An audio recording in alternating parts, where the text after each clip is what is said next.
আল্লাহ তাআলা কিয়ামতের কঠিন ময়দানে যেদিন স্বামী স্ত্রীকে চিনবে না, স্ত্রী স্বামীকে দেখে পালিয়ে যাবে, বন্ধু বন্ধুরে চিনবে না, পীর সাহেব মুরিদরে চিনবে না, মুরিদ পীর সাহেবরে চিনবে না, দলের কর্মী তার নেতারে চিনবে না, নেতা তার কর্মীরে চিনবে না, বন্ধু বন্ধুরে দেখে পালাবে। এই কঠিন মুহূর্তে সূর্যটা মাথার কাছে চলে আসবে, জমিনটা তামার জমিন হবে, আজকের জমিনের মতো নয়। মানুষ ঘর্মাক্ত, ক্লান্ত, শ্রান্ত মাথার মগজগুলো কানের ছিদ্র আর নাকের ছিদ্র দিয়ে বেয়ে বেয়ে পড়বে। বিশ্বনবী ফরমান, কিয়ামতের ওই কঠিন ময়দানে 7 শ্রেণীর ব্যক্তিকে রব্বুল আলামিন তার আরশের নিচে ছায়া দিবেন।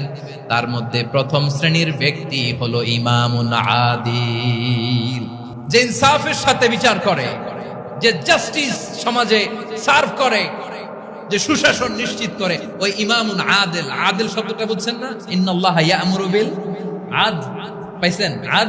আদিল। 7 শ্রেণীর ব্যক্তিকে আল্লাহ তাআলা সুশীতল আরশের নিচে ছায়া দিবেন, যেদিন তার দেয়া ছায়া ছাড়া কোনো ছায়া থাকবে না। এর প্রথম হচ্ছে ইমামুন আদিল, ন্যায়পরায়ণ শাসক। চিল্লায় বলেন সুবহানাল্লাহ। আবার বিশ্বনবী বললেন, ইন্নাল মুকসিতিনা ইনদাল্লাহি আলা মানাবিরা মিন নূর আন ইয়ামিনির রহমান। কিয়ামতের দিন যারা ন্যায় পরায়ণ হিসেবে আল্লাহর সামনে দাঁড়াবে, কিয়ামতের দিন রব্বুল আলামিন তার আরশের ডান দিকে ওই ন্যায় পরায়ণ লোকদের জন্য আরশের ডান দিকে একটা নূরের মিম্বারে তাদেরকে বসার সুযোগ করে দিবে। আল্লাহর আরশের ডান দিকে ন্যায় পরায়ণ লোকদের জন্য আল্লাহ তাআলা নূরের মিম্বার বানাবে। 4টে কেন কথা মনে করেছেন? আল আদাল, জাস্টিস। ইন্নাল্লাহা ইয়া'মুরু বিল আদল। আল্লাহ তাআলা এই আদালতের নির্দেশনা দেন, সুবিচার, সুশাসন। প্রিয় ভাইয়েরা, এটা আমরা বাংলাদেশে চাই কি চাই না? এই যে অরাজকতা, এই যে অন্যায়, এই যে জুলুম, এই যে ইনকনসিস্টেন্সি সমাজের অসঙ্গতি, এর প্রধান কারণ জাস্টিস নাই, সুবিচার নাই, সুশাসন নাই। শেষবারের মতো আওয়াজ করে বলেন তো, আমরা বাংলাদেশে আদল চাই কি চাই না? তাহলে প্রথম নির্দেশনা শেষ। আল্লাহ তাআলা তোমাদেরকে আদলের আদেশ দেন। ফজরের পর এই একটি আমল করুন, যতদিন বেঁচে থাকবেন শরীরের কোনো অঙ্গ অচল হবে না, অকেজু হবে না।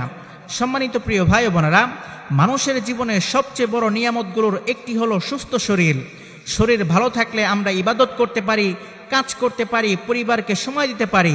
কিন্তু অনেক সময় হঠাৎ অসুস্থতা, দুর্বলতা কিংবা অঙ্গ প্রত্যঙ্গের সমস্যা আমাদের জীবনকে কঠিন করে তোলে। তাই একজন মুমিনের উচিত নিজের সুস্থতার জন্য আল্লাহ তাআলার কাছে সবসময় দোয়া করা।